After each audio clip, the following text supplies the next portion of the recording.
Hi, Natasha McLaughlin-Chaisson here, registered dietitian specialized in sports and performance and owner of NMC Nutrition. So today we're going to talk about if athletes should be practicing intermittent fasting. Donc, est-ce que le jeûne intermittent et la performance athlétique vont de pair? So first off, fat loss and insulin sensitivity improvement are the two reasons why people in general tend to want to try intermittent fasting. In general, the reduction in overall calorie intake is one of the main reasons why it does bring about some fat loss.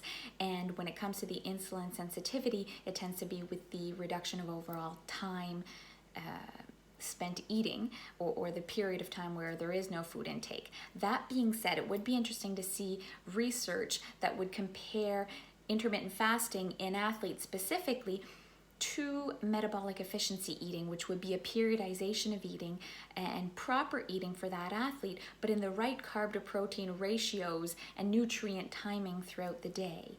So the risks for athletes with intermittent fasting specifically is, first off, if an athlete is focused on performance and wanting to improve their performance and training in the morning before the first meal, the risk is, number one, reduced fuel intake, which could mean that the training would not bring about maximum results or maximum training adaptation. The other risk is of muscle mass loss, so muscle wasting. And so we want to make sure that we are properly fueling these training sessions, okay? Now, we're not talking about an easy recovery ride or a quick 5K run on a recovery day or even walking your dog. We're really talking about a performance-focused training session.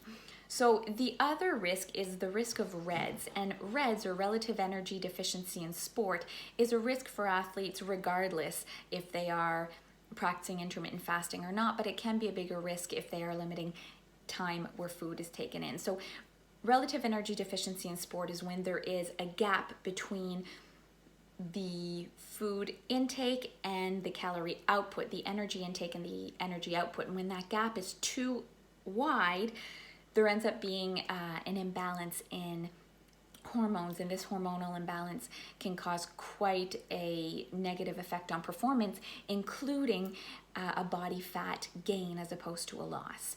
So the other risk is also of vitamin and mineral deficiency, so micronutrient deficiency, and this would be because athletes may feel the urge to binge or not care as much about the quality of the food that they're taking in during that period of consumption after an intermittent fasting period. So we'd have to make sure that if you are fasting, that you are taking in very high quality foods during the times where you are choosing not to fast. There is also the risk of